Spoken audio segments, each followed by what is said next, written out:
मौलिक अधिकार हो गया है क्या? तो एक बार दिखाइए कोई।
चलिए,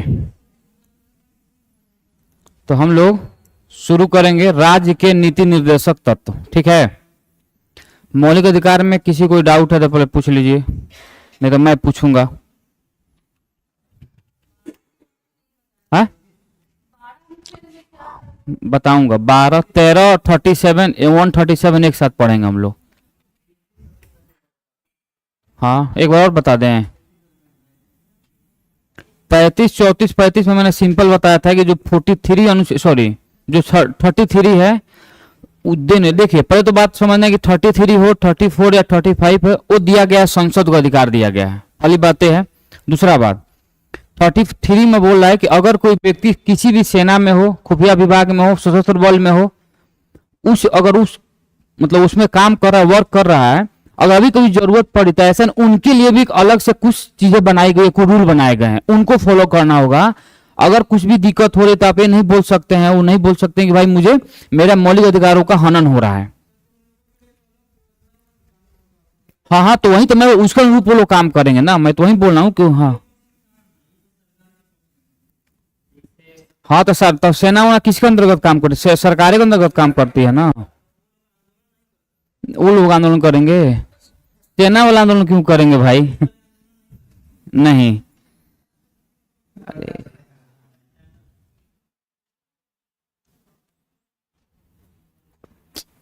एक लड़का सुसाइड कर लिया है मुखर्जी नगर में, दिल्ली में।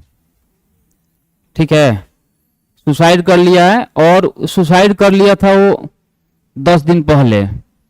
ठीक है, उसका फोन नहीं लग रहा था, घर वाले मतलब खोज रहे थे उसको, मिल नहीं रहा था। वो आए तो मुखर्जी नगर में एक है जंगल टाइप से, दिल्ली यूनिवर्सिटी का हॉस्टल है, उसमें बहुत पेड़, उसमें वो क्या पता कैसे लटक गया, वहीं का लड़का फोटो भेजा। अरे बाप रे, बहुत खतरनाक दिख रहा है जी। डर जाइएगा रात में, अगर रात में देखने लगेगा भूत ही है।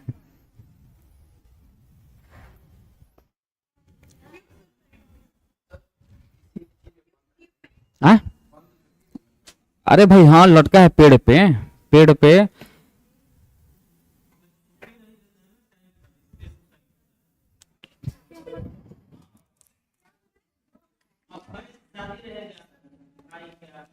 हाँ, तो क्यों देगा छुट्टी? क्यों देगा छुट्टी में थोड़ा हमको बता दिए ना, क्यों छुट्टी चाहिए आपको? स्टूडेंट ही है तो आपको क्या, मैं क्या मैं तो बोला कि स्टूडेंट है। और अच्छी बात है कि इस बार यूपीएससी का मेंस उसका था, यूपीएससी का मेंस था वो, मतलब ऐसा नहीं कि है, नहीं अभी मतलब चल रहा है, लेकिन उससे पहले का घटना है ना वो। यूपीएससी क्वालिफाई लड़का था, ऐसा नहीं है कि मतलब पीटी नहीं निकल रहा था, चाहे जिसको पेपर में दिया है कि पीटी नहीं निकलता, इस तरह का मामला नहीं है ये, मतलब लड़का है। हाँ, हो सकता है, हो सकता है। गर्लफ्रेंड वाला मैटर हो सकता है। मुझे भी जब फोन, मेरे पास भी जब मैसेज आया है ना, तो मैं बोला हूँ पहले कि पता लगाओ कि मतलब अपने आ जाएगा, एक आध दिन में आ ही जाएगा मामला वो सामने। टॉर्चर कर रही होगी उसको, हो सकता है। क्या? प्यार भी होता है, कोई चीज है, नहीं होता है? ओह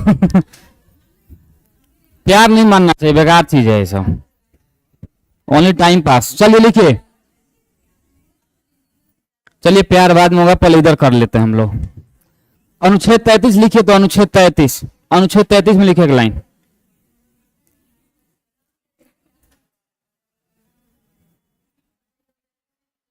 इस भाग द्वारा, अनुच्छेद 33 में लिखना, अभी अनुच्छेद 33 में लिख लीजिए, अरे लिख लीजिए एक बार और, उसमें कंफ्यूजन जो है तो। इस भाग द्वारा प्रदान किए गए, हाँ 33, इस भाग द्वारा प्रदान किए गए अधिकारों को, अधिकारों को इस भाग द्वारा प्रदान किए गए अधिकारों को संशोधित, अमेंडमेंट, संशोधित करने की शक्ति संसद में निहित है, संसद में निहित है, संसद में निहित है। ठीक है, आगे लिखेंगे 34 में, इस भाग द्वारा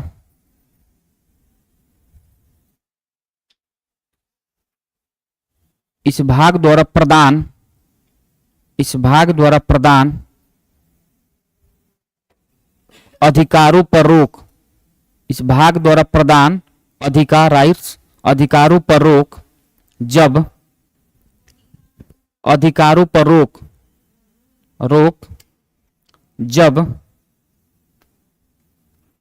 किसी क्षेत्र में, जब किसी क्षेत्र में सैन्य शासन लागू हो, सैन्य शासन लागू हो,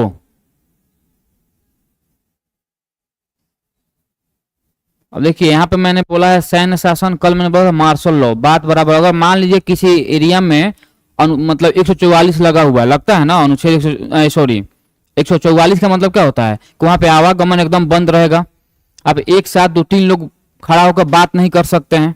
अगर ऐसा कुछ कंडीशन हो रहा है तो उस केस में आपके अधिकारों का हनन होगा। और नहीं, वो अलग टाइप से है, राष्ट्रपति शासन किसी राज्य विशेष में लगता है ना, राष्ट्रपति शासन पूरे राज्य में लगेगा ना। मैं बोल रहा हूँ किसी, मान लो कि ये जो एरिया है, इसको जो एरिया हम लोग बोलते हैं, यहाँ पे हो सकता है इस प्रशासन लगवा दे, यहाँ पे 44 लगवा दे धारा, मतलब यहाँ पे मानिए कुछ खतरा है, कुछ चीजें ऐसी हो रही जिसको सब प्रशासन को लग रहा है तो लगवा सकती है प्रशासन यहाँ पे। तो इस क्षेत्र में अगर किसी लोगों के अधिकारों का हनन हो रहा है तो उस केस में हम लोग ब्लेम नहीं कर सकते हैं कि मेरे अधिकारों का हनन हो रहा है तो उसको रिज्यूम करवाया जाए, दिया जाए अधिकार। समझ में आ रहा है ना? देखिए एक तो बात समझना है कि अगर ऐसा रहता ना तो हम लोग का पूरा संविधान फेडरल सिस्टम को अपनाता, फ्लेक्सिबल रहता हम लोग का संविधान। हम लोग का संविधान बहुत हद तक फ्लेक्सिबल भी है और बहुत हद तक रिजिड भी है, ठीक है ना? तो फ्लेक्सिबल कब होगा जब हम लोग को अधिकारों का समान रूप से अधिकार मिल रहा है, और रिजिड तब है जब हम लोग के अधिकारों का हनन हो रहा है। तो हो सकता है कि जो अधिकारों का हनन हम लोग को लग रहा है वो हम लोग के लिए बेनिफिट के लिए हो, अभी लग रहा है ना। मान 44 धारा लग, उसमें गए कुछ हो गया आपका, मानिए यहाँ पे लगा कि इस एरिया में लगा कि भाई आतंकवादी घुसे हैं, इसमें डर है यहाँ पे, तो लोगों को अगर रोका जा रहा है बाहर निकलने से, पेंडेमिक है वहां पर रोका जा रहा है घर से बाहर निकलने से, इसके लिए सरकार अगर पुलिस लाठीचार्ज करवा रही है, कुछ भी करवा रही है, तो सही है ना हम लोग के लिए। कुछ हद तक प्रशासन चाहे सरकार भी कुछ हद तक गलत करेगी तो उसके लिए आप, अगर आप में क्षमता है तो जाइए सीधे कोर्ट में कि भाई आपके मेरे अधिकारों का मतलब बेबुनियादी तरीके से अधिकारों का हनन किया जा रहा है, ठीक है ना। लेकिन ये तय कौन करेगा कि अधिकारों का हनन हो रहा है? पहले तो जो समझेगा तब तो कि हाँ हम लोग का अधिकार क्या है, तभी तो आपको पता चलेगा मेरे अधिकार का हनन हो रहा है या नहीं हो रहा है। कितने लोगों को पता है अधिकार के बारे में कि मेरा क्या क्या अधिकार है किसी को पता है? जो लोग नहीं पढ़ रहे हैं उन लोग, कितने लोग पता है कि अधिकार क्या है? अच्छा दूसरा बात, जब अधिकार है तो कर्तव्य भी तो है, तो केवल हम लोग अधिकार के लिए लड़ेंगे कि हाँ भाई ये अधिकार दिया गया इस पे बात कीजिए, और जो कर्तव्य है उसका कौन करेगा पालन? उसका भी तो पालन करना है। समझ में क्या बोल रहा हूं? जब मैं अपने अधिकार के लिए लड़ रहा हूं कि भाई मेरा बाप में मेरे संपत्ति का आधा हिस्सेदारी, अगर मैं 2 भाई हूं तो तो मेरा कर्तव्य तो अपने माँ बाप को अच्छा से सेवा करूं करूं सब कुछ करूं। केवल संपत्ति चाहिए, करेगा कौन उनको, है कि ना। मतलब एक सिंपल एक बात बोलूं, देखिए चीजों को रिलेट करने के लिए बहुत दूर जाने की आवश्यकता नहीं है। अगर आपने आसपास में चीजों को सोचेंगे ना, सारा सॉल्यूशन वहीं से मिलेगा। मान लीजिए अगर मैं, खैर मैं तो मैं सिंगल हूँ, मतलब अगर मान लीजिए मेरा मेरा एक और भाई रहता, तो मेरा जो भी संपत्ति है 2 रुपया 5 रुपये का जो भी है, तो उस डिवाइड होता ना 2 भागों में, तब मैं क्या बोलता कि भाई मेरा जो भी है 1/2 कीजिए, मेरा संपत्ति को आधा दीजिए, आधा उसको दे दीजिए, मन है तो भाई 1/2 करेंगे तो जो मेरे माँ पापा हैं तो उनको कौन देखेगा, या तो मैं देखूंगा या तो मेरा भाई देखता। तो हम लोग मतलब माँ बाप को हम लोग ना, मैं देख रहा हूँ ना मेरा भाई देख रहा है, लेकिन संपत्ति में आधा चाहिए, तो गलत है ना। तो जो अगर यहाँ पे अधिकार है तो कर्तव्य भी तो होना चाहिए, अपने माँ बाप को अच्छे से रखें, कम से नहीं तो कम 2 टाइम तो खाना दे दे अच्छे से, बाकी लोग उधर पैक कर दे रूम में, वृद्धा आश्रम में पहुंचा दे, पहुंचाया जा सकता, क्या दिक्कत है। गलत है कि सही है? गलत है। तो जब फिर गलत इतना क्यों लोग पहुंच रहे हैं? ऐसा तो है नहीं कि हम ही लोग केवल इतना ही लोग होशियार हैं। अरे भाई तो उसको क्यों बनेगा, वो सब कानून बनना भी नहीं चाहिए। आप समझ नहीं रहे हैं, वो सब कानून बनना भी नहीं चाहिए। मैं बोल रहा हूं कि अगर गलत है, अगर जनरली सब लोग तो पूछा जाए समान स्थिति में, तो मुझे लग रहा है कि 99.9% लोग बोलेंगे गलत है। ऐसा तो है नहीं केवल मिशन 50 के लोग ही होशियार हैं कि गलत है। तो फिर जब गलत है तो इतने संख्या में हजारों लाखों खुले हैं वृद्धाश्रम और सारे जगह लोग वहां पे लोग भरे पड़े हैं, तो फिर कहां से घटनाएं हो रही है? आप ही हम ही में से कोई ना कोई पहुंचा रहा है वहां ना। यहाँ पर भले बोलने के लिए बड़ा बड़ा एक करेंगे बाप को, एक करेंगे माँ को, अभी तो पता नहीं, समय आने में पता चलता है कौन क्या कर रहा है। हैप्पी फादर्स डे में खेलो फोटो लगाने थोड़ा होता है कि हैप्पी फादर्स डे, यहाँ पे हैप्पी फादर्स डे लगा दो, जो माँ बहन किए पड़े अपने बाप को, क्या मतलब लगाने का? हैप्पी मदर्स डे, अब माँ से बात ही नहीं हो पा रहा है चुप हो, तुम नहीं जानते हो फालतू, उससे कोई मतलब नहीं। आप उस दिन विश कीजिए नहीं कीजिए कोई फर्क नहीं पड़ता है किसी को, लेकिन जब जरूरत पड़े तो अपने बाप के साथ, अपने माता जी के साथ, जिसके साथ भी हैं, नए पापा के साथ, नए मम्मी के साथ खा रहिए। नए पापा मम्मी समझ रहे हैं ना? आप लोग तो समझ ही रहे होंगे। आगे लिखिए 35 अनुच्छेद 35 लिखेंगे। इस भाग के प्रावधानों को, इस 35 इस भाग के प्रावधानों को प्रभावी बनाने हेतु संसद को अधिकार, प्रभावी बनाने हेतु संसद के अधिकार,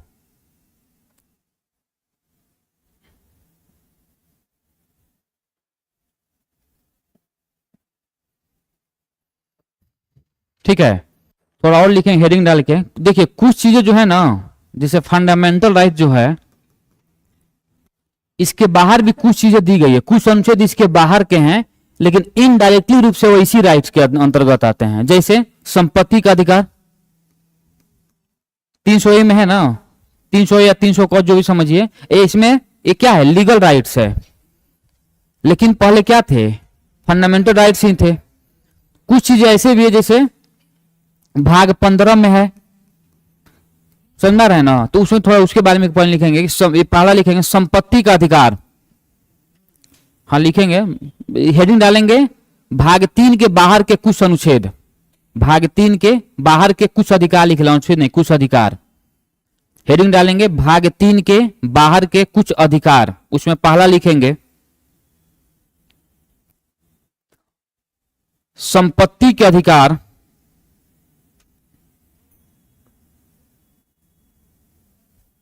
संपत्ति के अधिकार से, संपत्ति के अधिकार से,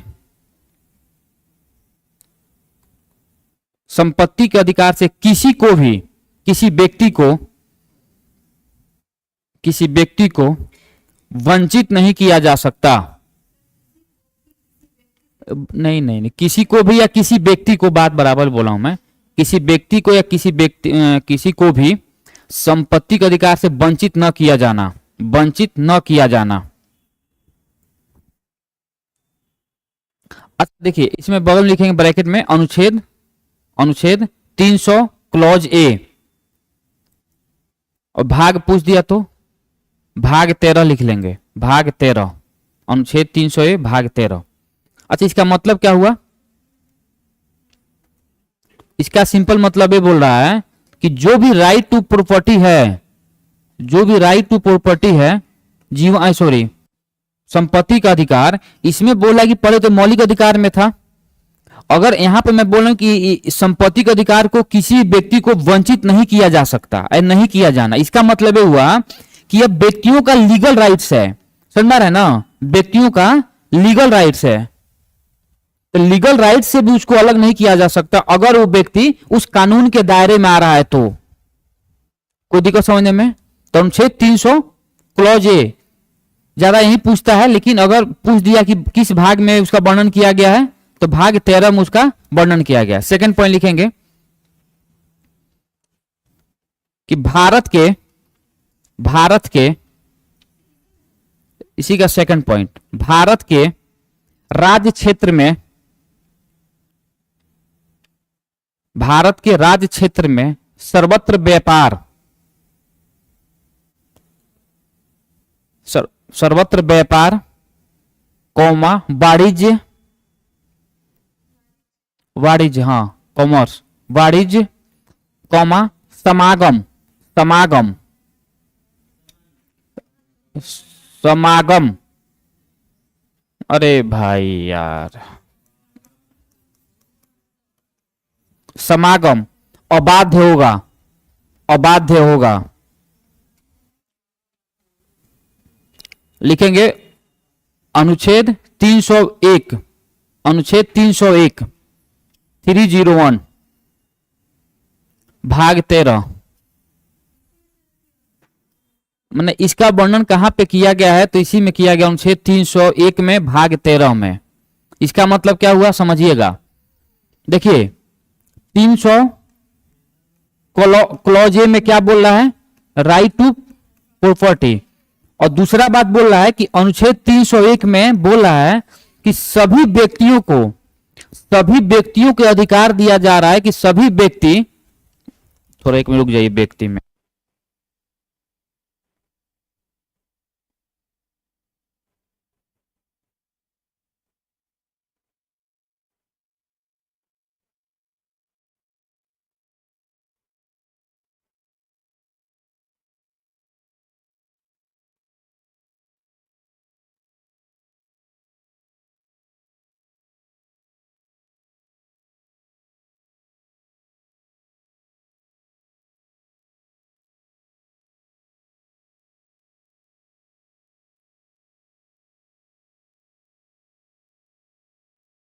देखिए, तो मैंने क्या बोला है, मैंने बोला है कि अनुच्छेद 300 ए में राइट टू प्रॉपर्टी के बारे में बात कर रहा है। दूसरा बोला है कि 301 में सिंपल ये बोला है कि भाई सभी व्यक्तियों को राज्य के, देश के किसी भी भाग में व्यापार करने का अधिकार है। वो आदमी कहीं पर भी व्यापार, भारत के किसी भी कोना में व्यापार कर सकता है, उसको कोई रोक नहीं सकता है। तो भले ये मौलिक अधिकार में लिस्टेड नहीं किया गया हो, लेकिन ये इनडायरेक्टली रूप से एक प्रकार से आपको अधिकार ही तो दे रहा है ना कि भाई आप कहीं पर भी भारत के किसी भी क्षेत्र में व्यापार कर सकते हैं। पहले एक एक्सेप्शन में जम्मू कश्मीर था जो लोगों, लेकिन अब हटा दिया गया था, वहां पर भी व्यापार कर सकते हैं, कोई दिक्कत नहीं है, कोई दिक्कत। आगे लिखेंगे लोकसभा, लोकसभा हाँ लोकसभा और राज्यों की विधानसभा के लिए, लोकसभा और राज्यों के विधानसभा के लिए निर्वाचन, निर्वाचन वयस्क मताधिकार, वयस्क मताधिकार के आधार पर होंगे, वयस्क मताधिकार के आधार पर होंगे। अनुच्छेद, इसमें इसका वर्णन किया गया अनुच्छेद 326, अनुच्छेद 326 भाग 15, अनुच्छेद 326 भाग 15। क्या इस बात को समझ गए क्या है? सिंपल ये बोल रहा है यहाँ पर, सिंपल ये बात बोल रहा है यहाँ पे कि अनुच्छेद 326 के द्वारा सभी लोगों को मत देने का अधिकार है। ठीक है ना? अनुच्छेद 326 के द्वारा सभी लोगों को मत देने का अधिकार है, वो विधानसभा के लिए हो या लोकसभा के लिए हो या राज्य विधानसभा के लिए, बात बराबर है। तो इसके लिए क्या होगा, अब जो लोग उस एज ग्रुप में आएंगे सभी लोगों को मत देने का अधिकार है। क्या बोलता है अनुच्छेद 326 बोल रहा है। ठीक है, अनुच्छेद 326 बोल रहा है। तो भले इसमें दिया न गया हो फंडामेंटल राइट्स में, लेकिन इनडायरेक्टली रूप से हम लोग को अच्छा वोट देने का अधिकार कैसा अधिकार है हम लोग का? हाँ, लीगल राइट्स है, वो कानूनी अधिकार है, मौलिक अधिकार नहीं है। अगर मौलिक अधिकार रहता तो बहुत दिक्कत होता, ये भी समझिएगा। अगर मौलिक अधिकार रहता, अगर मैं और आपको और अन्य आदमी वोट नहीं देता तो हम लोग खिलाफ पार्टियां कंप्लेन कर सकती थी कि भाई आपका अधिकार है। कई परिवर्तनीय भी तो है ना, कोर्ट में इन्फोर्सिएबल भी है कि ये लोग वोट नहीं दे रहे हैं। अब क्या है, हम लोग वोट दे ना दे कोई दिक्कत नहीं है, लेकिन वोट देना चाहिए अगर अधिकार है, अगर मिला है। क्योंकि अगर वोट देने नहीं जाएंगे अपने गांव में, यहाँ से 200-250 किलोमीटर घर चलकर यहाँ पर बैठकर सरकार का शिकायत करेंगे तो गलत है ना। तो वोट दीजिए, पहले अपना अधिकार पहले आप पूरा कीजिए, उसके बाद सरकार के खिलाफ हम लोग आवाज उठाएंगे कि क्या है नहीं है। ठीक है, अभी विधानसभा के इलेक्शन है, सब लोग जाकर वोट जरूर दे देंगे। देखते हैं क्या होता है इस बार। आ गया है 2000 सीट एकदम से बीपीएससी में। 2000 पहली बार रिकॉर्ड तोड़ का आया सीट। 1963 सीट, 1963। अरे भाई तो 2000, अब जहां पे 200-250 आता था 2000 आ गया, कम है। दरोगा भी आ रहा है 2145, टीचर भी आएगा, सारा चीज आ रहा है। विधानसभा के इलेक्शन इधर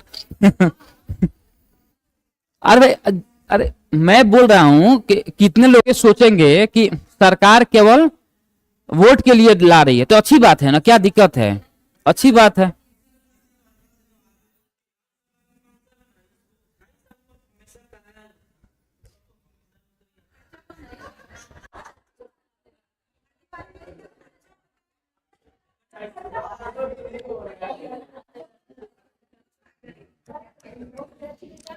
इधर आ जाइए भाई,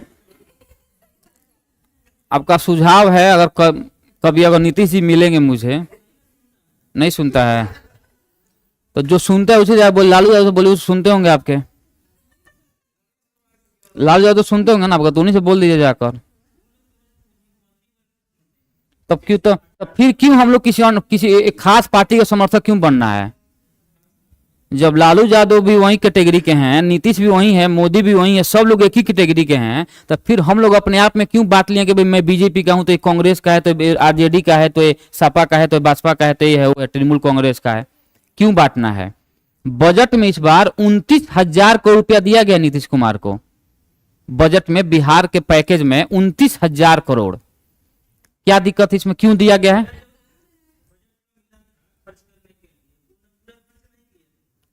अरे छोड़िए, वो सब मुझे मैटर नहीं करना है। वो सब पॉलिटिकल पार्टी। हम लोग को एग्जाम में क्या याद है, इसमें ध्यान देंगे। एग्जाम पास करना है ना यहाँ पर हम लोग पॉलिटिकल व्यू थोड़ा रख रहे हैं। मैं बोल रहा हूं कि 29,000 करोड़ दिया गया बिहार को और 15,000 करोड़ दिया गया है उधर आंध्र प्रदेश को।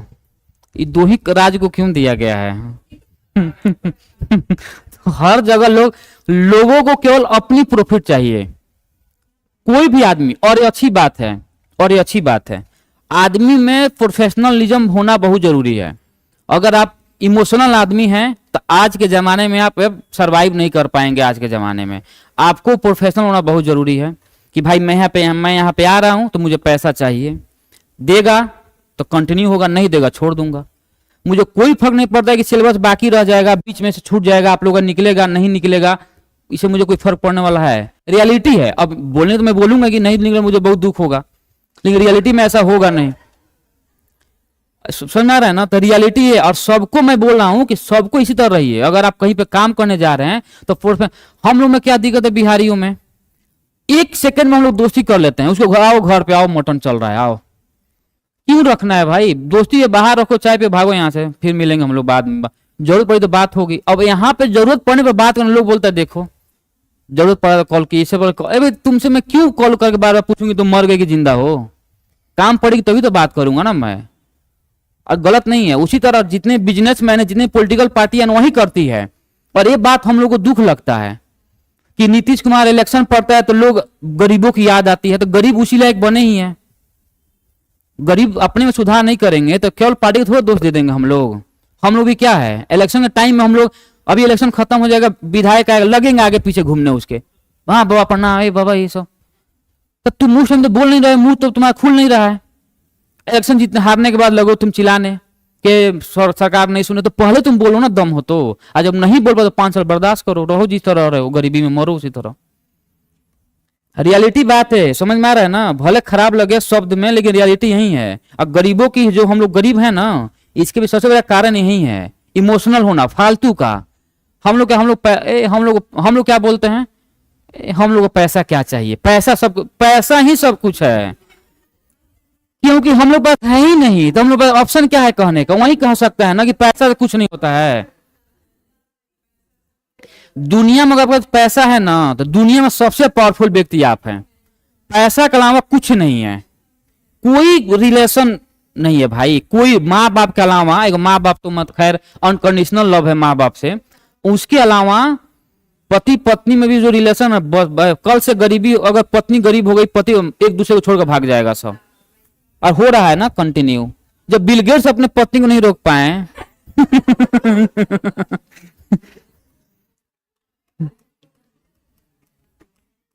देखिए, राज्य के नीति निर्देशक तत्व का वर्णन कहां किया गया है? भाग 4 में। और अनुच्छेद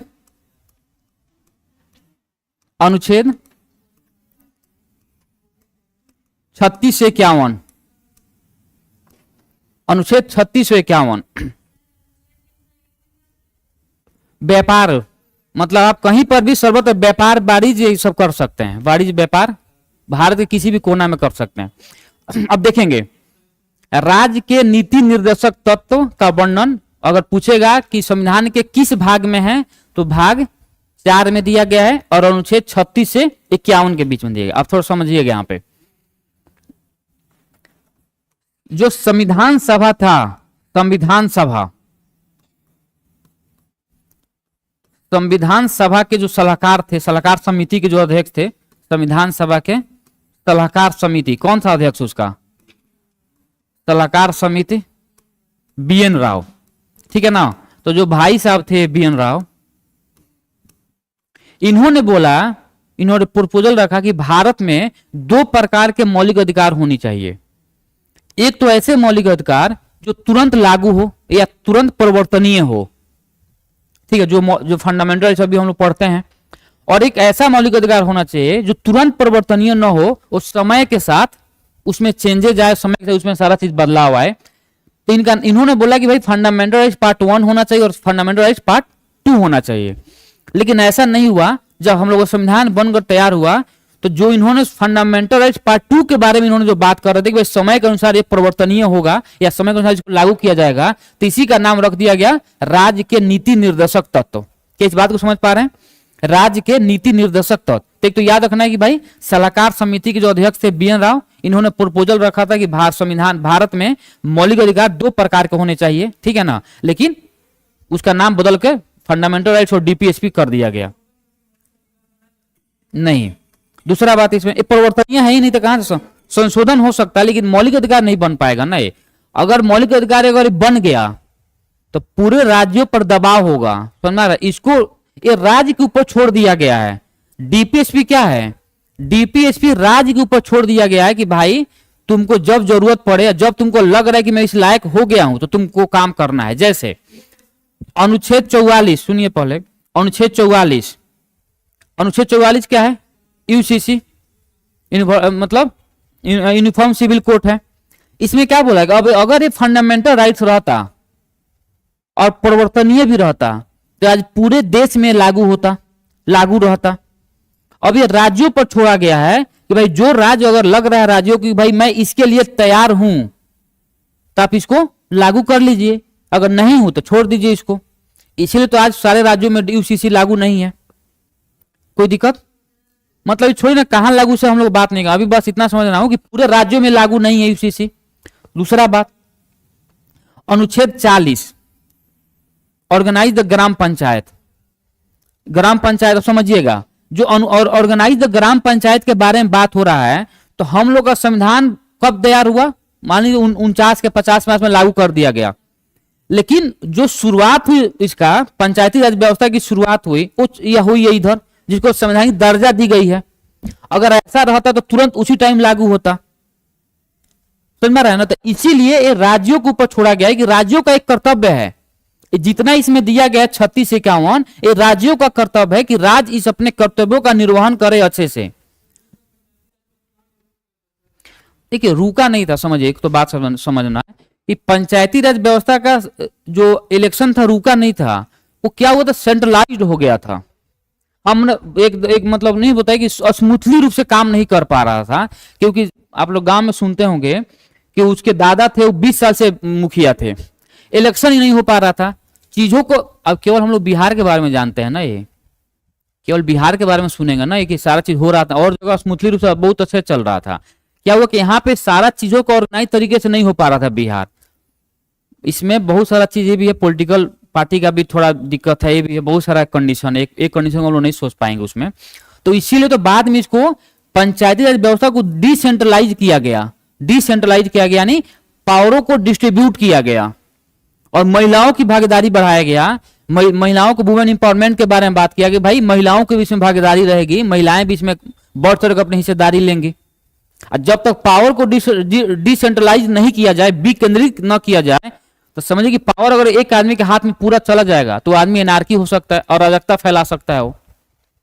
इसीलिए बोला गया है कि किसी भी पार्टी हो, कोई भी पार्टी हो, वो केंद्र में हो, राज्य में हो, हर जगह थोड़ा बहुत पार्टी को डिपेंडेंट होना पड़ता। अगर थोड़ा बहुत डिपेंडेंट है ना तो पार्टी अच्छे से काम करेगी, समझ में आ रहा है। जैसे 1975 में इंदिरा जी पूर्ण बहुमत में थी, धनाधन पूरा संशोधन करवा दियो 42 संविधान 1976 में, मिनी संविधान के रूप में उसको हम लोग जानते हैं। इधर आए भाई सब अपने मोदी जी 14 से 10 साल, सॉरी दूसरा टर्म इसका कि तीसरा है ना, तो 10 से 24 अपने मन जो किया, क्योंकि भाई पूर्ण बहुमत सरकार है ना, उसको थोड़ा डर है कि हाँ वो पार्टी भाग जाएगी।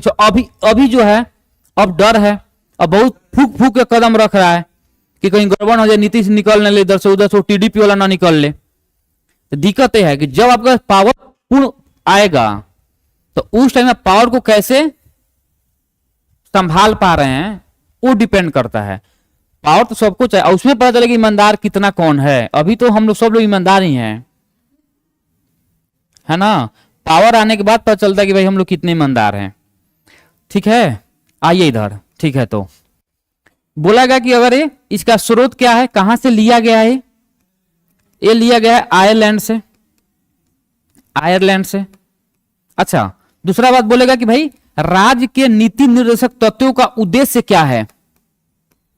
राज्य के नीति निर्देशक तत्वों का उद्देश्य क्या है। हाँ, पहला तो उद्देश्य है कि भाई कल्याणकारी राज्य की स्थापना करना, वेलफेयर स्टेट,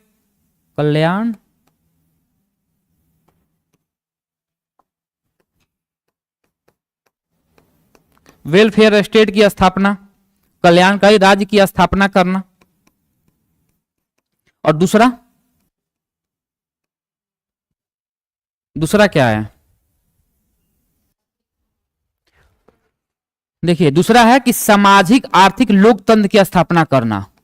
सामाजिक तथा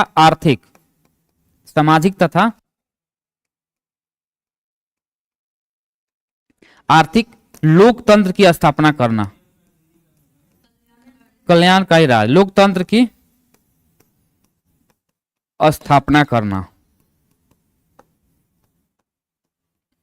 ठीक है, तो इसको लिखेंगे, पूरा लिखिए पहले।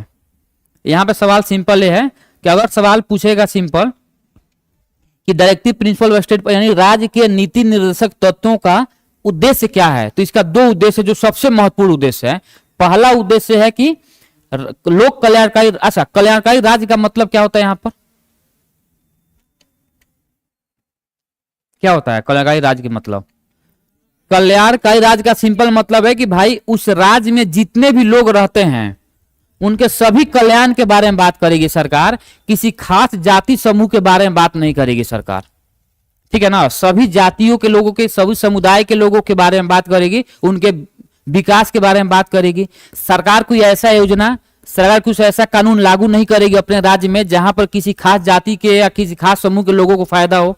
दूसरा बात, अब यहां पे याद रखना है, जब हम लोग प्रियम्बल पढ़ रहे थे तो उसमें मैंने न्याय के बारे में, 3 न्याय के बारे में बात किया था, सामाजिक, आर्थिक और राजनीतिक न्याय।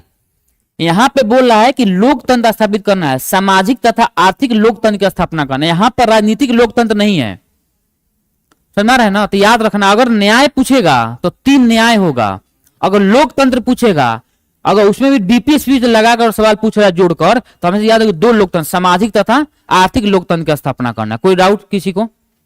अब इसके बाद हम लोग बात करेंगे, अब आर्टिकल से हम लोग शुरू करेंगे। आर्टिकल 36, 37, 38, 39, 39A, ठीक है ना।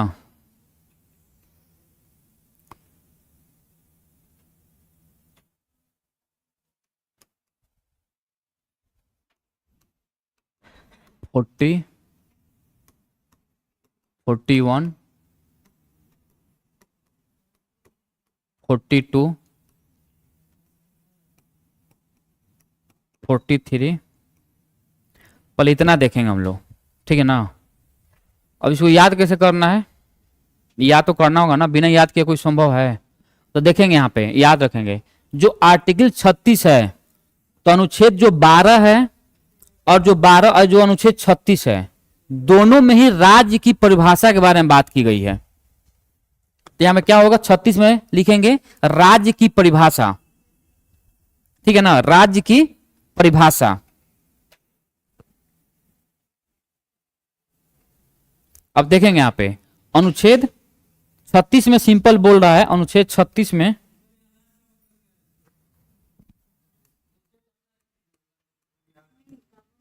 राज्य की परिभाषा। अब यहां पे जो राज्य है, यहां पे राज्य के बारे में बोल रहा है कि स्टेट, ये गवर्नमेंट के बारे में बात कर रहा है कि कैसा राज्य होना चाहिए, ठीक है ना। उस राज्यों में क्या क्या चीजें रहनी चाहिए जिससे लोगों को चीजें आसानी से प्राप्त हो सके, कोई दिक्कत ना हो, ठीक है ना। तो अनुच्छेद 36 में बोल रहा है कि राज्य की परिभाषा। अब देखिए थोड़ा सीक्वेंस में याद करना है चीजों को। 37 में बोल रहा है कि जो डीपीएसपी है ये प्रवर्तनीय नहीं है। डीपीएसपी प्रवर्तनीय यानी इनफोर्सिएबल, इनफोर्सिएबल नहीं है। तो इस बात को समझ पा रहे हैं? यानी जो बोल रहा है कि जो डीपीएसपी प्रवर्तनीय नहीं है, प्रवर्तनीय का मतलब कि इसके लिए अब कोर्ट में नहीं जा सकते हैं। तो अगर उसका वर्णन पूछेगा कि कहां पे किया गया है, तो यह न्यायालय में प्रवर्तनीय नहीं है, सिंपल लिखेंगे।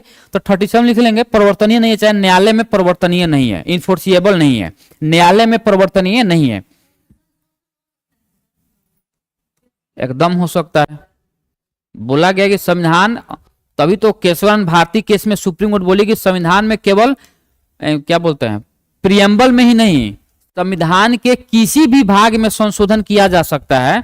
बस ध्यान देने की बात यह है कि जो संविधान का जो मूल ढांचा है, जो बेसिक स्ट्रक्चर है, उसमें किसी प्रकार से कोई छेड़छाड़ न हो। बेसिक स्ट्रक्चर का सिंपल मतलब है कि ऐसा नहीं किसी एक आदमी को या फायदा पहुंचाने के चक्कर में दूसरे को नुकसान हो जाए, सिंपल नहीं होता बेसिक स्ट्रक्चर, ठीक है ना। तो क्या है, तो 36 में क्या है, राज्य की परिभाषा के बारे में बात कर रहा है।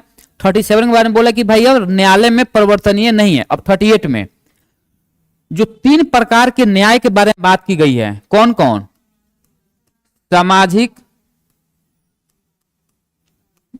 ये लिख लेंगे पूरा, मैं शॉर्ट में लिख रहा हूं, आर्थिक तथा राजनीतिक न्याय। 38 में बात कर रहा है 3 प्रकार के न्याय के बारे में, सामाजिक, आर्थिक और राजनीतिक न्याय। कोई दिक्कत है? सामाजिक, आर्थिक तथा राजनीतिक न्याय। अब यहां पे देखेंगे, अब हम लोग ये तीन को एक साथ याद रखेंगे, ये तीन बॉक्स को एक साथ टिक करेंगे हम लोग, चीजों को आसानी समझने के लिए। 38 राज्य की परिभाषा, उसके बाद है परिवर्तनीय नहीं है डीपीएसपी, तो सिंपल बात है, परिवर्तनीय नहीं है, पूछेगा किस अनुच्छेद में, तो 37 में।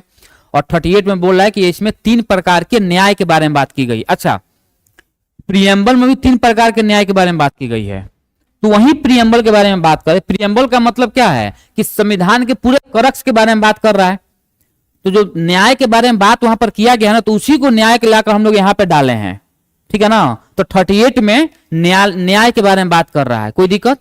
अब देखिए 39 और 39A, इसको एक साथ हम लोग देखेंगे।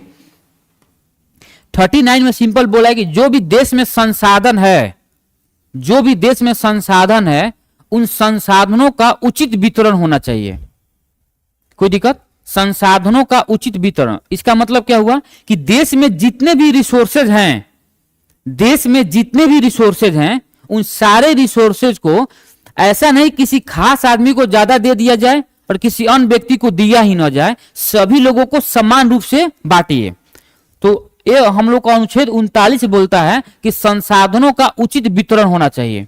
लिखेंगे 39 में, संसाधनों का उचित वितरण, संसाधनों का उचित वितरण।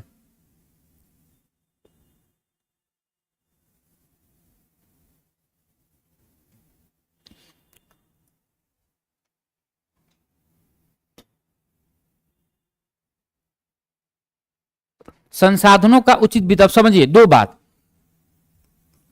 यहां पे बोल रहा है कि भाई संसाधनों का वितरण होना चाहिए, संसाधनों का वितरण होना चाहिए। और दूसरा, इसी में है दूसरा भाग इसका, हम लोग सभी लोग काम करते हैं, तो कहीं देखिएगा, मान ली कहीं पे लेडीज काम कर रही है, सेम काम जो मर्द कर रहा है, लेकिन मर्दों को पैसा ज्यादा मिलता है और औरतों को पैसा कम मिलता है। जब सेम काम अगर किया जा रहा है तो भाई सेम वेतन मिले, तो उसी में बोला है कि समान कार्य के लिए समान वेतन। तो 39 में बोलता है समान कार्य के लिए, समान कार्य के लिए, समान कार्य के लिए समान वेतन, समान वेतन, ठीक है, समान कार्य के लिए समान वेतन।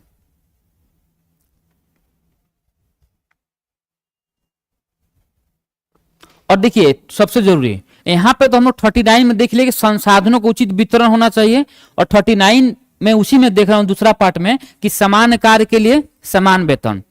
अब 39A में बोल रहा है कि जो भी, सिंपल अगर बोल रहा है कि जो लोक नियोजन है, लोक नियोजन का मतलब ये होता है कि सरकारी नौकरी, उन सभी लोगों को समान अवसर देना है। तो समान अवसर देने के लिए क्या करना होगा? सरकार क्या करेगी? रिजर्वेशन लाएगी, लाएगी ना, आरक्षण लाएगी।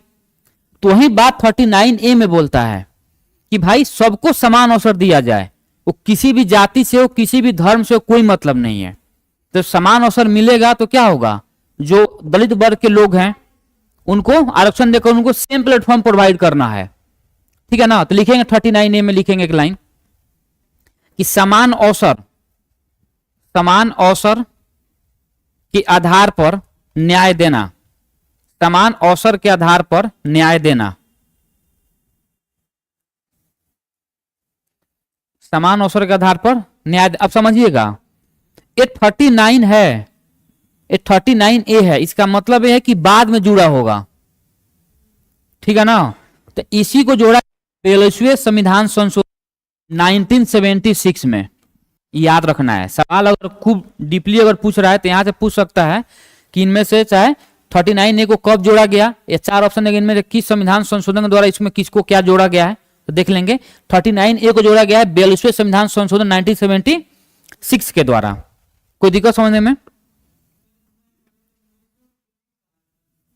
हाँ? अरे भाई इसमें बहुत सारा है, बात वही है। विधि सहायता का मतलब क्या होता है? जब समान अवसर के बारे में बात कर रहा है तो वही बात बोल रहा है ना।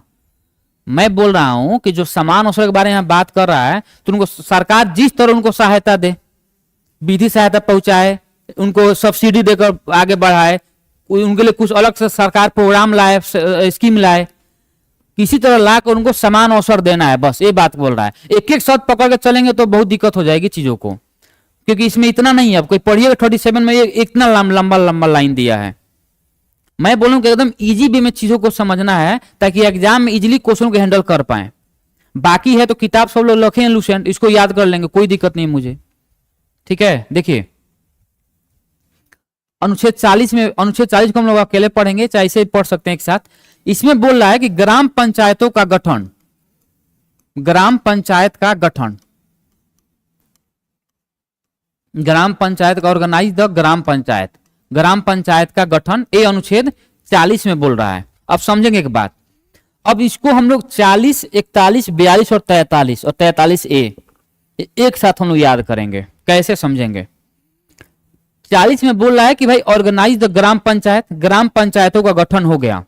अब जब गठन हो गया तो जो लोग उसमें रहेंगे उनको काम भी चाहिए, लेकिन काम के लिए स्पेशली वैसे लोगों के बारे में बात कर रहा है कि जो लोग मतलब हाथ पैर से सब तरीके से ठीक ना हो। जैसे अगर कोई बीमार है, अगर कोई बूढ़ा है, अगर कोई डिसेबल्ड है, वैसे लोगों को भी काम करने का अधिकार है।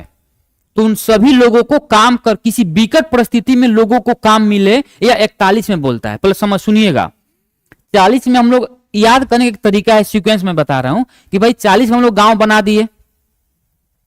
अब गांव में जो लोग रहेंगे तो जो समान आदमी रहेगा, हम मेरे जैसा आपके जैसा, वो सब तो कहीं जाकर कमा लेगा।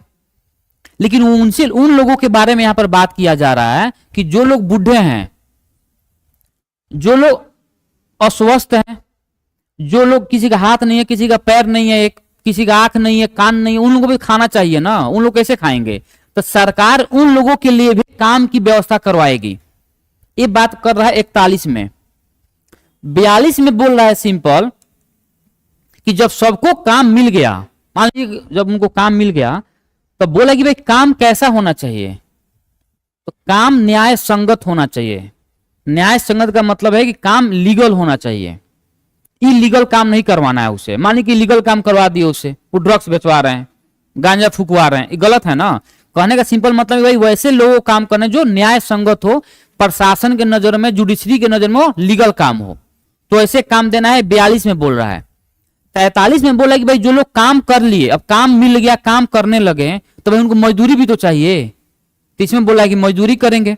अगर मजदूरी, पहला बात मजदूरी, अगर इनकेस काम सरकार प्रोवाइड नहीं कर पा रही है उस लेवल पे, उच्च लेवल पे, तो यहां पे बोल रहा है कि तब सरकार क्या करे कि लोग अपने अपने घर में छोटा मोटा कोई व्यवसाय करना शुरू कर दे, कुटीर उद्योगों का विकास करवाएं, छोटे मोटे कोई हाथ से जो बुनाई सुनाई जो होता है उस अपना काम करे। तो 33 में उसके बारे में बात कर रहा है। क्या इस बात को समझ गए? सीक्वेंस में गांव में काम, गांव बसाएं, गांव बसे पैदा होगा ही, उसमें बुढ़ा लूल्हा सब पैदा होगा, तो उसके बारे में बात कर रहा है। तो 40 में बोला ग्राम पंचायतों का गठन होना चाहिए। अब जो हम लोग जैसे हैं, हम लोग के बारे में सरकार बात नहीं कि हम लोग कहीं ना कहीं जाकर अपना काम कर सकते हैं। सरकार वैसे लोगों के बारे में जो असमर्थ हो, जो कहीं जा नहीं सकते हैं, जो हमेशा अस्वस्थ रहते हो, जिनका हाथ पैर मान लीजिए नहीं है, समझना, तो उनको भी तो काम चाहिए, तो उनके लिए काम के बारे में बात कर रही है। अब उनको काम के बारे में बात कर रही है, तो मान लीजिए काम मिल गया तो ये भी तो देखना होगा कि भाई काम भाई लीगल है या इलीगल है। तो यहां बोला कि भाई लीगल काम होनी चाहिए, और जब लोग काम करने लगे तो मजदूरी भी चाहिए। अगर सरकार उस लेवल पे काम नहीं प्रोवाइड करवा पा रही है तो कुटीर उद्योग का विकास करवाइए। ये 43 में बोल रहा है। कोई दिक्कत समझने में यहाँ पे? तो लिखिए 40 में लिखेंगे ऑर्गेनाइज द ग्राम पंचायत का गठन। 41 में लिखेंगे कुछ दशा में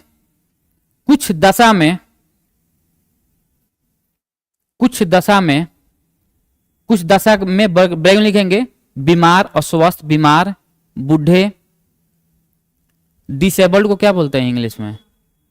विकलांग, हाँ विकलांग इत्यादि को कुछ दशा में रोजगार मिलना, कुछ दशा में रोजगार मिलना।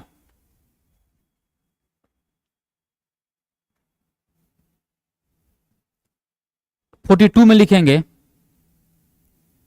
कार्य न्याय संगत होनी चाहिए, कार्य न्याय संगत, कार्य न्याय संगत होनी चाहिए, कार्य न्याय संगत होनी चाहिए, और कार्य न्याय संगत होने के साथ उसमें लिखेंगे ब्रैकेट कॉमा देकर मानवीय दशा लायक काम होनी चाहिए, मानवीय दशा लायक काम में होनी चाहिए।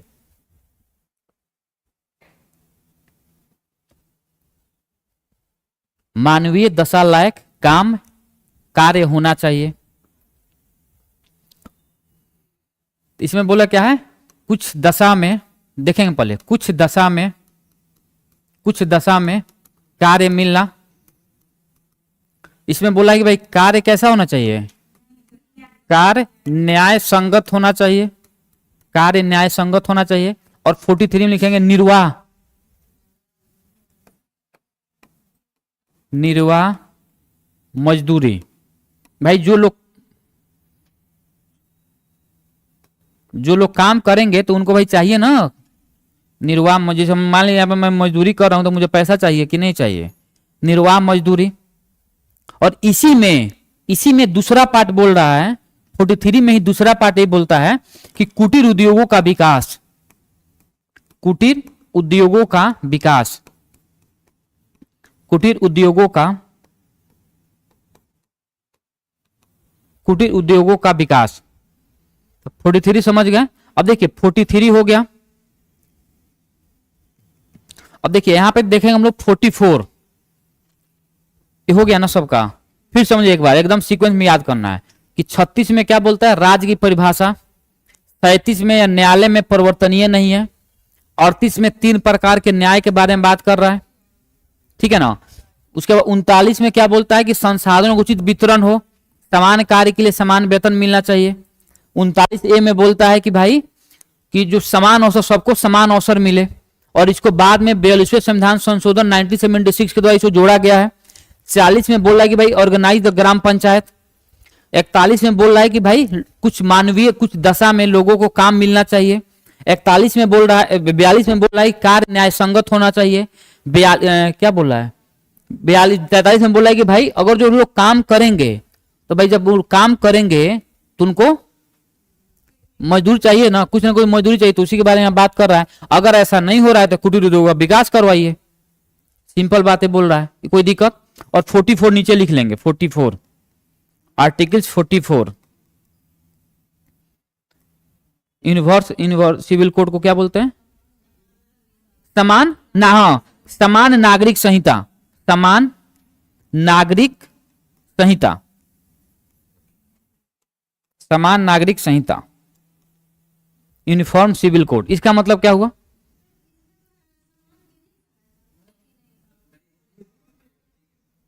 ठीक है।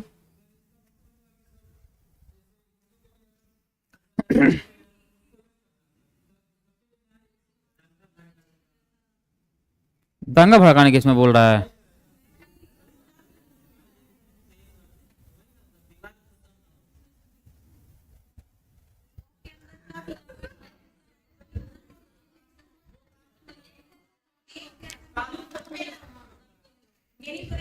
आपका हाल है। कांग्रेस की सरकार थी तो लालू यादव से पूछा कि भाई आपने जो ये 9-10 जो निकाले हैं अपना प्रोडक्शन, मतलब पैदा जो किए हैं, तो आपने जब जनसंख्या नियंत्रण के बारे में बात आज बोल रहे हैं कि जनसंख्या नियंत्रित होना चाहिए भारत का, तो फिर आपने तो महत्वपूर्ण योगदान दिया है। तो बोले कि हाँ कांग्रेस की सरकार थी, मैं कांग्रेस के विपक्ष में था तो मैं गुस्सा में किया है, ठीक है। अच्छा मैं नहीं बोले, लालू यादव का स्टेटमेंट है, लालू यादव। अच्छा बात थी, वही हाल है आपका, हर बात को उल्टा नहीं लेना है। सुन लीजिए, सरकारी नौकरी आप तैयारी कर रहे हैं, अगर ऐसा माइंडसेट रहेगा ना तो कहीं पर आप टिक नहीं पाएंगे। किसी भी टीचर में आपका जॉब हो या बीपीएससी में हो गया, एसएससी में, कहीं पर हो गया, टिक नहीं पाएंगे। इस माइंडसेट के साथ जो राजनीतिक पार्टियां हैं, जो भी चीजें हैं, वो सब बाहर अच्छा लगता है, वो अपने अंदर रखिए। जो है मेरे अंदर, मैं किस पार्टी का समर्थक हूँ आप पकड़ नहीं पाएंगे। मेरे साथ 10 साल रहेंगे, मेरे साथ नहीं पकड़ पाएंगे मैं किस पार्टी का समर्थक हूँ, समझ में आ रहा है ना। और उससे दोस्ती खराब नहीं होती है, ये सब बहुत गलत। क्रिकेट और राजनीति, इतनी गंदी चीज है ना, इससे दोस्ती खराब हो जाती है अच्छे से की। अब देखिए इसे भाई इसके लिए पूरा देश लगा हुआ है भाई इसको लागू किया जाए, ये बोलेंगे कि विवाद खत्म ना, इसलिए बोला जा रहा है। अरे भाई देश से, अच्छा आपसे कोई, हम लोग से कितने लोग से कोई सवाल पूछा कि जब सरकार कोई अप्लाई किया कानून तो पूछा गया है क्या? देश का मतलब यही होता है कि जो सरकार चाह रही वही देश है, हम ही लोग उसको चुन कर भेजे हैं ना। समझ में आ रहा है? आपसे मेरे थोड़े सरकार पूछेगी कि हाँ भाई तुम बताओ लागू किया जाए। सारे चीजों के पॉजिटिव नेगेटिव उस पर बात करें कि हाँ भाई इसका ये नेगेटिव है, इसका ये पॉजिटिव है। केवल नेगेटिव बारे में बात नहीं करना है। उसको वन साइडेड जो होता है ना, नहीं होता है one sided love. One sided love में ही खतरा है। आप उसको सब कुछ मान लेते हो, आपको अब पहचान ही नहीं रही है वो कि आप कौन है, और आप एकदम लगे हुए हैं देखो तुम्हारी भाभी जा रही है उधर, और उसको पता ही नहीं है, हो जाए वो आपको भैया समझ रही हो। तो वन साइडेड कोई बात नहीं करना है, चीजों को पॉजिटिव, हाँ हर चीज में हर व्यक्ति में पॉजिटिव नेगेटिव दोनों है। तो अगर इसके बारे में अगर आपको नेगेटिव पता है कि हाँ ऐसे विवाद है, जो भी हवा पानी दे रहे हैं आप, तो उसका पॉजिटिव भी समझिए कि इसको क्या प्रॉफिट होगा।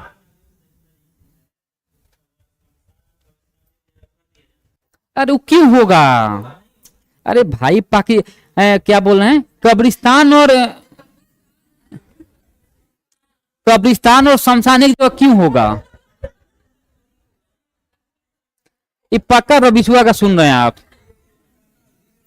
और सुन मत सुना कीजिए, मजाक नहीं बोल रहा हूं। जहर घोल रहा है देश में, मजाक नहीं बोल रहा हूं मैं। रवीश कुमार वन साइडेड है वो, उसको क्या दिमाग में क्या कीड़ा बैठ गया है कि उसको मैंने अभी वर्तमान में जो भी सरकार, उसकी एक भी बात उसको अच्छी नहीं लग रही है।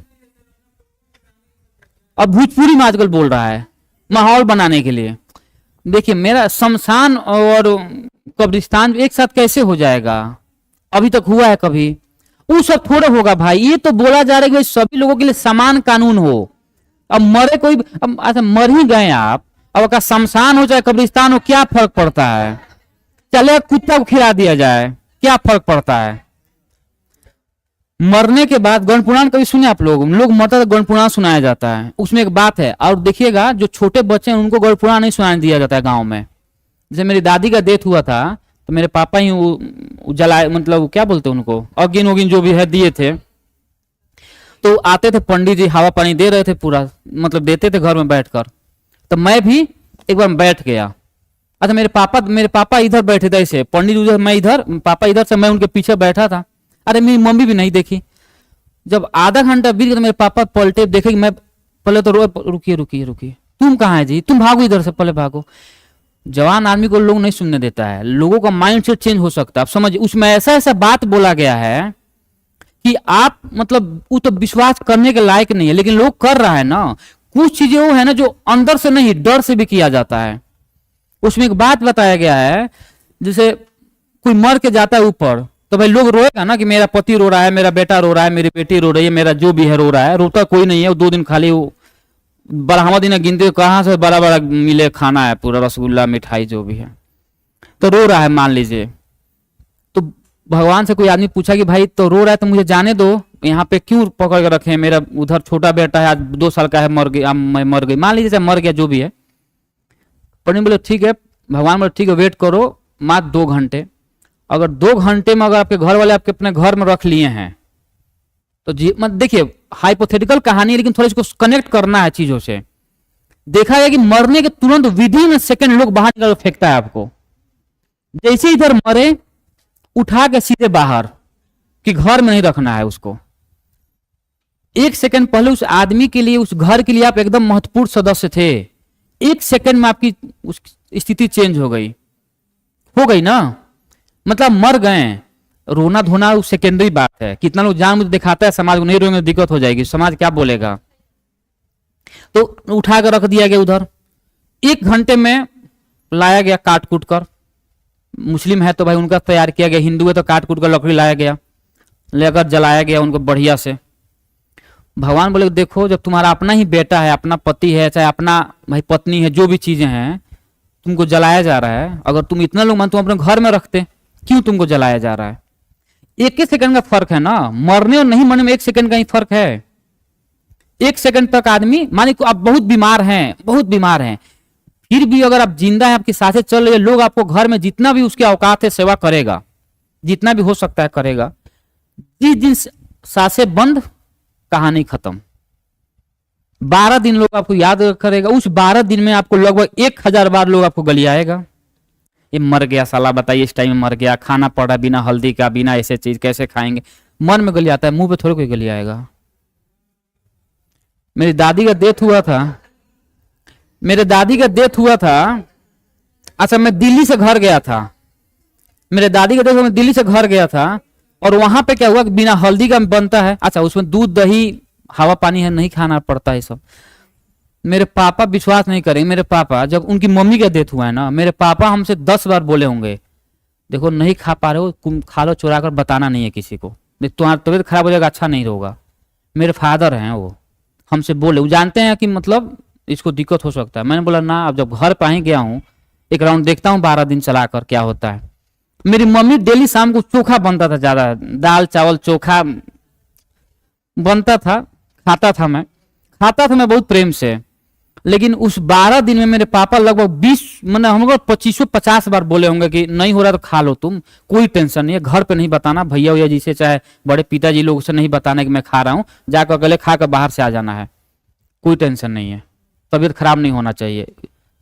उनके मम्मी का डेथ हुआ है ना, उनके मम्मी और मैं उधर बेटा हूं, उनकी मम्मी, समझ रहे हैं ना, इमोशन लगाव देख रहे हैं, यही तो है मोह माया। इधर बेटा है उधर मम्मी है, उनको भी देखना है, समाज को बताना नहीं है तुम खा भी लो। तो बेटा के प्रति प्यार भी और मम्मी के प्रति भी इज्जत भी है समाज में। तो सारा गेम यही है, कोई मोह माया सब नहीं है, सारे लोग अपने प्रॉफिट के लिए मर रहे हैं। अगर जब तक अब नहीं समझ रहे हैं तो समझिएगा बहुत बड़े भूल में हैं कि लोग आपके लिए थोड़ा रो रहा है। एक बुढ़ा मर गया मेरे घर के आगे, उसकी पतो रो रही थी, पता है क्या करके, कि बाबूजी थे तो काम करते थे, छाती काटते थे, डालते थे मैंने कान से सुना हूं, ऐसे तो लोग हैं।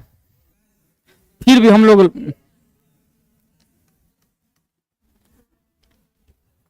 मुझे लगा कुछ मैं फिलोसफी कुछ ज्यादा पढ़ लिया हूं, मैं मजाक नहीं, ये सब मुझे अपने हटाना है। मोह माया मुझे भी अच्छा लगता है वैसे, नहीं तो मेरा घर वाला मार के भगाएगा मुझे, देख रहा हूं मैं। अच्छा मैं इमोशनल हूं कि नहीं हूं?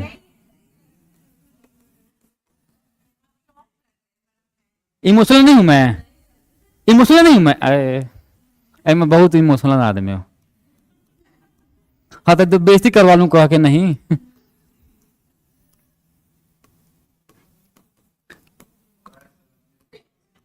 आए क्या बोल रहा है? ए बहुत खराब आदमी है जी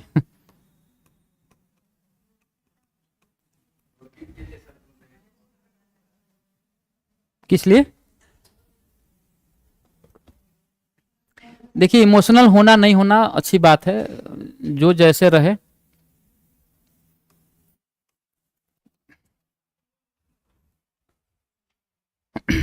मेरे लाइफ में एक आदमी का जो सबसे बड़ा प्रभाव है, शायद मुझे दुख होता है मेरे पापा को, बस मेरे मतलब मेरे मम्मी पापा में सदा मेरा जो अच्छा रिश्ता है, अच्छा रिश्ता का मतलब मेरे पापा से, मतलब ऐसा मेरी मम्मी को नहीं बात करता हूँ, माँ का अनकंडीशनल है ना, लेकिन मेरा पापा सबसे ज्यादा लगाव है, सबसे ज्यादा, समझ रहे हैं ना। अभी भी मैं जाता हूँ ना तो मैं अपने पापा के पास सोता हूँ, मैं बताते हैं कि क्या क्या करना है, और अच्छा लगता है। दिन में मैं कम से कम 2-3 बार मेरे पापा से बात करता हूँ, मैं नहीं करूँ खुद कर लेंगे, क्या हाल है, क्या हो रहा है, नहीं हो रहा है।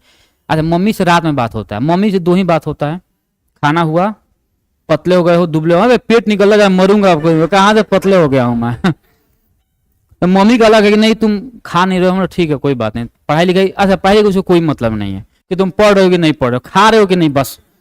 अच्छा मेरे पापा को मतलब खाना से नहीं मतलब है, पढ़ाई हो रही है, काम हो रहा है, सब ठीक है, कोई दिक्कत, हाँ। लेकिन मैं पापा से 1-1 घंटा, जैसे जनरली लड़के अपने बाप से नहीं बतिया पाते हैं, नहीं होते हैं जनरली, मैं अपने बाप से ज्यादा बतियाता हूँ। पे जाता हूँ तब मम्मी के पास 1 घंटा बैठ गया तो उसमें कम से कम 10-12 आर्गुमेंट होगा हम लोगों में। वो कुछ और, वो धार्मिक आदमी है, पैर अगर लग गया कभी बर्तन में तो उस पर सुनाएगी 1 घंटा, लक्ष्मी जी गुस्सा गई, हम लोग है लक्ष्मी जी हैं कहाँ, गुस्साएगी कब, जब रहेगा तब ना, है ही नहीं तो पहले से मांगे तो लोग गुस्सा गई, उसमें क्या सोचना है इतना भाई। चलो देखिए 45, अब इसको एक साथ याद करेंगे, 45 और 46 को एक साथ। 45 में बोल रहा है कि हम लोग याद करेंगे कि मौलिक अधिकार में अनुच्छेद 21A, उसमें मैंने क्या बोला था, राइट टू एजुकेशन, 6 से 14 वर्ष की आयु के बच्चों को निःशुल्क और अनिवार्य शिक्षा देना है ना।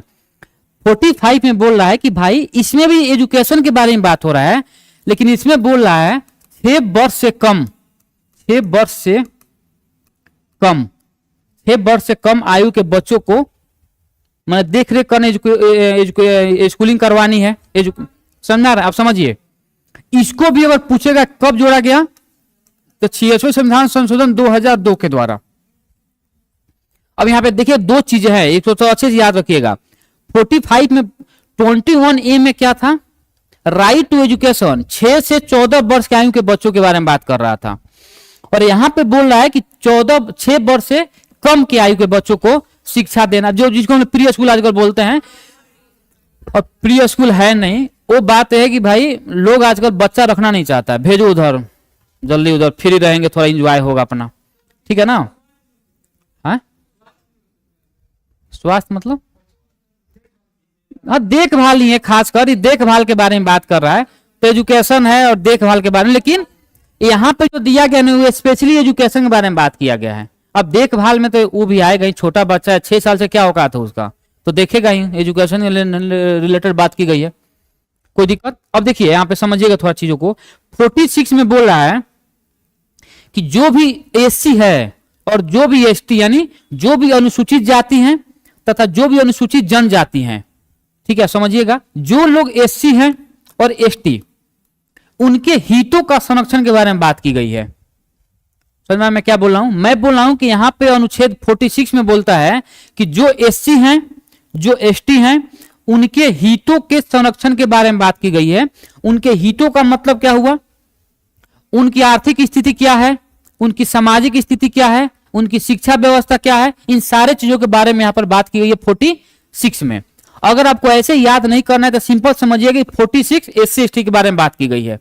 तो एससी एसटी यानी अनुसूचित जाति तथा जनजाति के बारे में, तो उनके शिक्षा व्यवस्था के बारे में बात की गई है, उनके आर्थिक स्थिति के बारे में बात की गई है, उनके सामाजिक स्थिति के बारे में बात की गई है, इन सारी चीजों के बारे में बात की गई है 46 में। जब उनके हितों के बारे में बात होता है, आरक्षण तो आएगा इनडायरेक्टली रूप से यहां पर।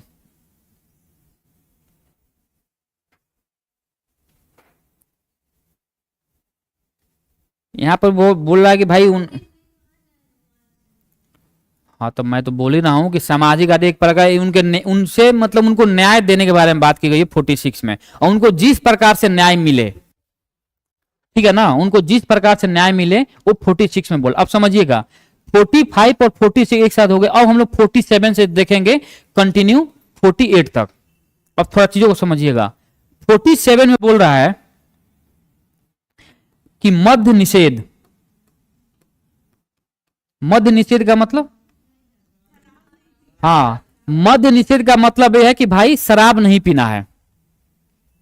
यानी अब देखिए, अब समझिए यहां पे एक बात समझिएगा, अगर ये फंडामेंटल राइट्स होता या देश में अभी यूसीसी लागू हो गया रहता पूरे भारत में, तो केवल बिहार में ही नहीं पूरे भारत में दारू बंद होती।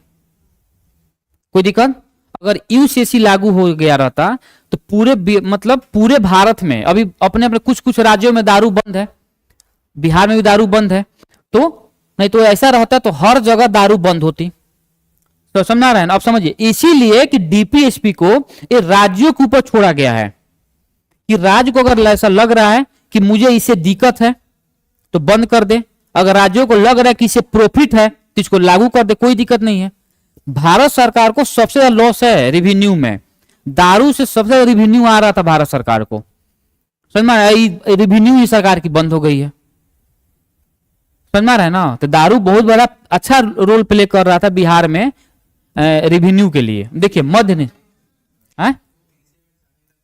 सरकार तो जब चाहे कल चालू कर सकती है, ये तो सरकार के हाथ में है। तो 47 में क्या बोल रहा है? मद्यपान, मद्य निषेध या मद्यपान निषेध इसको बोलते हैं। दूसरा बात, अब दारू पीना अगर कोई कम करेगा या एकदम छोड़ेगा तो उसका पोषाहार अच्छा होगा, यानी अच्छा खाना खाएगा, पोषाहार अच्छा होगा। वो होगा तो उसका जो स्वास्थ्य होगा वो स्वास्थ्य,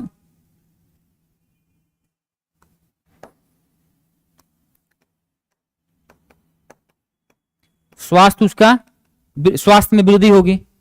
समझा रहा है ना। तो 47 में सिंपल ये बोल रहा है 47 में कि मद्यपान निषेध, मद्यपान निषेध, दारू बंद होगा, अच्छा खाना खाएगा, पैसा बचेगा, जब अच्छा खाना खाएगा तो भाई उसका स्वास्थ्य अच्छा होगा। तो इसमें बात कर रहा है पोषण और स्वास्थ्य मध्य निषेध 47 में, कोई दिक्कत।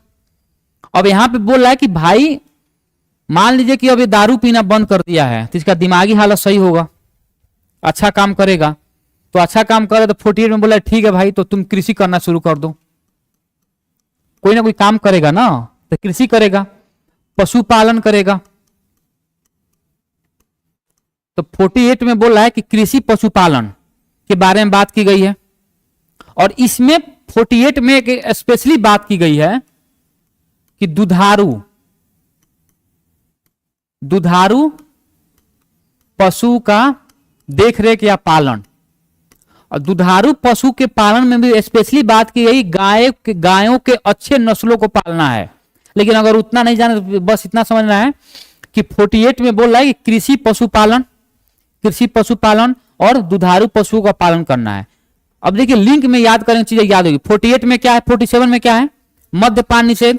मद्यपान निषेध का मतलब दारू पीना बंद करेंगे, आपका पोषण अच्छा होगा, स्वास्थ्य अच्छा होगा, तब आप कुछ ना कुछ कर पाएंगे। तो भाई बिजनेस करें, यहाँ पे बिजनेस की जगह पर कृषि दे दिया गया, कृषि भी एक प्रकार से बिजनेस ही है, तो बिजनेस करें, पशुपालन करें, दुधारू पशुओं का अच्छे नस्लों का पालन करें, उसका संरक्षण दें। और 48A जब ये सब सारा चीज करने लगेंगे, पशुपालन करेंगे, कृषि करेंगे, तो ये भी आपको लगे ना भाई थोड़ा पर्यावरण रिलेटेड कुछ काम कर ले। तो यहां पर बात कर रहा है कि पर्यावरण संरक्षण के बारे में बात की गई है, पर्यावरण संरक्षण के बारे में, पर्यावरण संरक्षण के बारे में बात की गई है। कोई दिक्कत? अगर पूछेगा कि पर्यावरण संरक्षण भी कभी बाद में जोड़ा गया होगा तो इसको जोड़ा गया है 42वें संविधान संशोधन 1976 में, ठीक है। तो 42वें संविधान संशोधन 1970। अब इसको 49, 50 और 51 को एक साथ देखेंगे।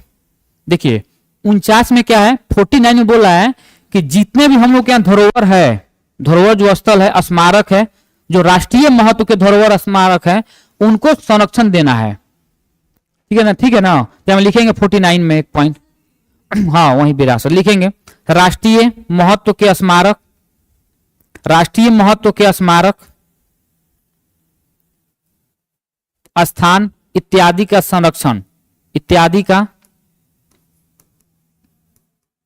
स्मारक, स्थान इत्यादि का संरक्षण, ठीक है ना। तो 49 में क्या बोला है कि जितने भी राष्ट्रीय महत्व की चीजें हैं, वो कोई जगह हो सकता है, कोई स्मारक हो सकता है, उन सारे चीजों को क्या करना है, संरक्षण, प्रोटेक्शन देना है। कोई दिक्कत? 50 में बोल रहा है, अब मामला हो गया 50-50, तो यहां पे सिंपल बोला है कार्यपालिका को न्यायपालिका से अलग रखना है, क्या कार्यपालिका से न्यायपालिका का पृथकीकरण, कार्यपालिका से न्यायपालिका का पृथकीकरण, यानी सेपरेशन ऑफ एग्जीक्यूटिव, हाँ एग्जीक्यूटिव एंड जुडिशरी, जुडिशरी न्यायपालिका है,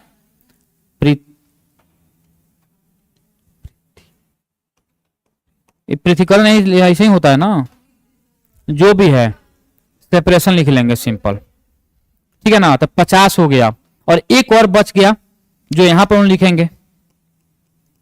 अब सब कुछ होने के बाद, सारा जवानी में सब कुछ कांड करने के बाद लोग क्या करता है लास्ट में कि अब शांति चाहिए, मरना है, अब गीता लाओ, गीता पढ़ा जाए।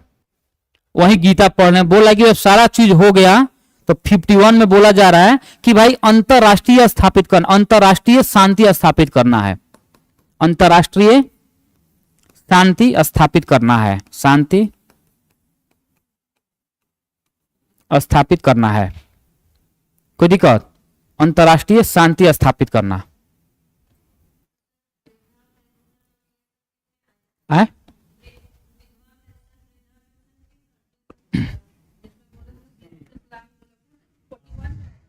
नहीं वहां पे उसमें नहीं आएगा वो, 41 में जो वृद्धा पेंशन होगा, चाहे जो जो विकलांग वाला मिलता है, वो 41 अनुच्छेद किधर गया? कुछ दशा में काम। हाँ, एक और देखिए यहाँ पे, एक और याद रखना, ए वाला, लेकिन ये अलग है। यहाँ पे बोल रहा है कि भाई किसी प्रकार के कार्य के बारे में बात कर रहा है।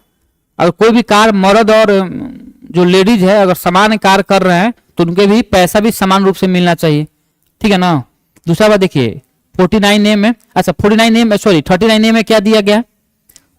समान अवसर का संरक्षण देना है यहाँ पे 42 संविधान संशोधन 1976 में। इस सब होने के बाद एक बात और याद रखेंगे, हम लोग पूरे डीपीएसपी, जितने भी डीपीएसपी है, डीपी समझ रहे हैं ना, वही राज्य के नीति नेतृत्व, इसके पूरे संविधान को, सॉरी पूरे अनुच्छेद को 3 भागों में डिवाइड किया गया है। 3 भागों में डिवाइड किया गया है।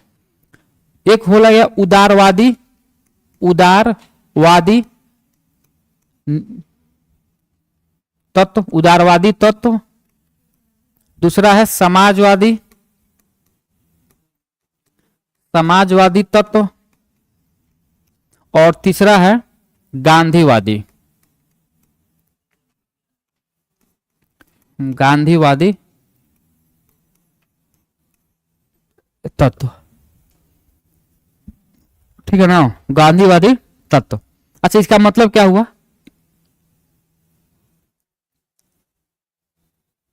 कौन बताएगा?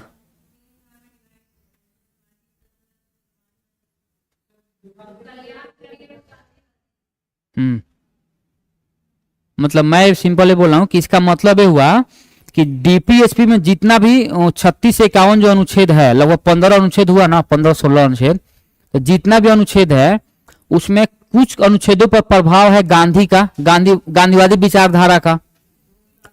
हाँ, कुछ अनुच्छेद पर प्रभाव है समाजवादी का, और कुछ है लिबरल। लिबरल का मतलब कि भाई ज्यादा रिजिड नहीं है, लिबरल है मामला, तो उदारवादी जिसको हम लोग बोलते हैं। अच्छा, गांधीवादी में कौन कौन सा अनुच्छेद आएगा? ये सबसे ज्यादा जरूरी है कि 40 तो आएगा ही आएगा, क्योंकि गांधी का पहले से ही था कि भाई गांव में ग्राम पंचायतों का गठन होना चाहिए। क्योंकि गांधी खुद कहते भी थे कि भारत गांव में बसता है, भारत गांव में बसता है। गांव, भारत में गांव नहीं है, भारत गांव में है, ठीक है ना। तो बोले कि भाई अगर हम लोग देश का विकास करना चाहते हैं तो सबसे पहले हम लोग पहले ग्राम पंचायतों का विकास करना चाहिए। जो ग्राम पंचायत का विकास होगा तभी जाकर हम लोग गांव का, सॉरी देश का विकास कर पाएंगे। तो इसमें लिखेंगे गांधीवादी में पहले कौन कौन सा अनुच्छेद आएगा? अनुच्छेद 40, हाँ 40, 43, अनुच्छेद 43, 46, 47, 48, ठीक है ना। इसमें लिखेंगे उदारवादी में। अच्छा, उदारवादी में कौन कौन आएगा?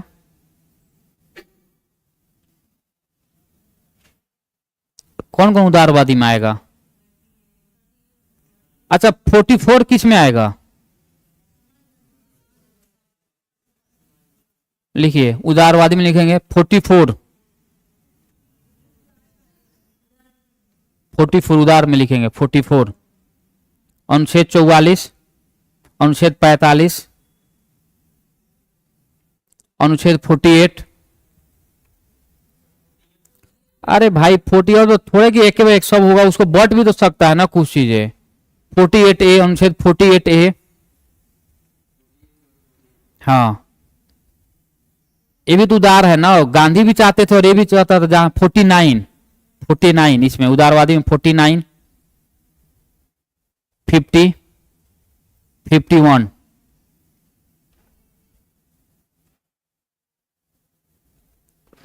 जो बच गया उसमें आएगा समाज, लिखिए समाजवादी में 38, 39, 39,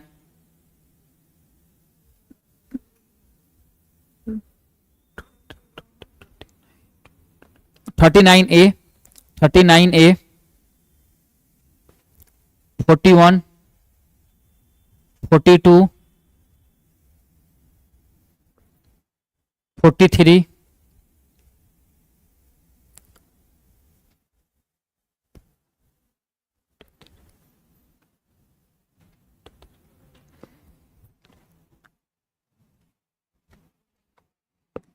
एक इसमें लिख लेंगे एक और 47। ये 47 यहां पर भी होगा और 47 यहां पर भी होगा। क्या है? हाँ 43 भी, इसमें भी 47, इसलिए मैं बता रहा हूं, समझिएगा। यहां पर बोला कि मद्यपान निषेध के बारे में बात कर रहे हैं यहाँ पे 47 में। मद्यपान निषेध, गांधी जी भी चाहते थे दारू उरू कम पिया कीजिए, स्वस्थ रहिए। भले अपने नहीं थे लेकिन स्वस्थ तो चाहते ही थे। अब यहाँ बोला कि जब मद्यपान निषेध कम होगा समाज में हिंसा कम होगी। भाई दारू लोग कम पिए, सामाजिक हिंसा उसी से बढ़ता है ना जनरली, तो हिंसा कम होगी, तो इसको हम लोग समाजवादी में भी ऐड करेंगे। कोई दिक्कत समझने में?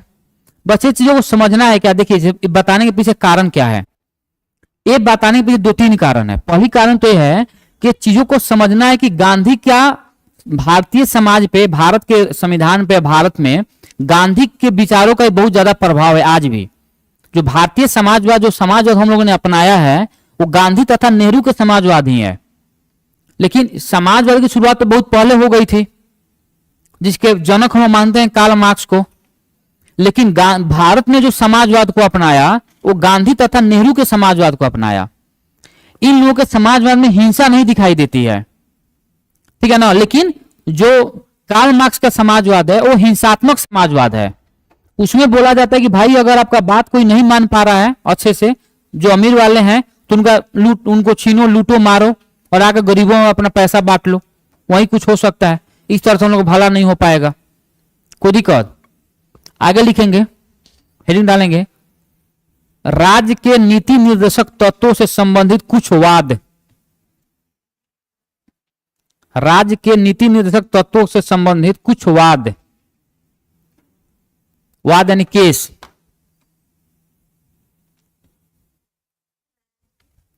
राज्य के नीति निर्देशक तत्व डीपीएसपी, डीपीएसपी से संबंधित कुछ महत्वपूर्ण वाद यानी केस। इसका मतलब क्या हुआ? देखिए इसमें 3 केस आया। पहला केस आया केशवानंद भारती। केशवानंद भारती कब आया था? 1973। दूसरा आया 42वें संविधान संशोधन 1976। और तीसरा है मिनारवा मिल केस, मिनारवा मिल्स वाद 1980। अब समझिएगा यहां पे क्या है। केशवानंद भारती केस में सुप्रीम कोर्ट बोली, केशवानंद भारती केस में सुप्रीम कोर्ट बोली कि जो डीपीएसपी है, जो डीपीएसपी है वो मौलिक अधिकार से क्या है, ज्यादा पावरफुल है। यही बोली थी क्या? क्या बोली केशवानंद भारती केस में सुप्रीम कोर्ट? अरे भाई प्रियम्बल तो बोले ही थे। प्रियम्बल में तो बोली कि भाई प्रस्तावना जो है संविधान का भाग है, प्रस्तावना संविधान का भाग है, इसलिए इसमें हम लोग संशोधन कर सकते हैं। लेकिन देखिए केशवानंद भारती केस में जब मामला जब आया, कॉन्फ्लिक्ट हुआ डीपीएसपी और फंडामेंटल राइट्स में कि कौन ज्यादा सबसे ज्यादा पावरफुल है, तो इसमें केशवानंद भारती केस ने बोली कि नहीं, फंडामेंटल राइट्स सबसे ज्यादा पावरफुल है। अगर कहीं भी जरूरत पड़ी तो डीपीएसपी को दबाया जा सकता है फंडामेंटल राइट्स को लागू करने के चक्कर में। अगर वहां पे कहीं पे किसी का हनन हो रहा है, अगर वहां पे और डीपीएसपी का भी कुछ अनुच्छेद उससे कॉन्फ्लिक्ट कर रहे हैं, तो हम लोग डीपीएसपी को दबा सकते हैं इसके ऊपर, यानी ज्यादा पावरफुल ये है फंडामेंटल राइट्स ग्रेटर देन किससे? डीपीएसपी। एक किसमें बोला गया? 1973 में बोला गया। 42वें संविधान संशोधन 1976 में बोला गया।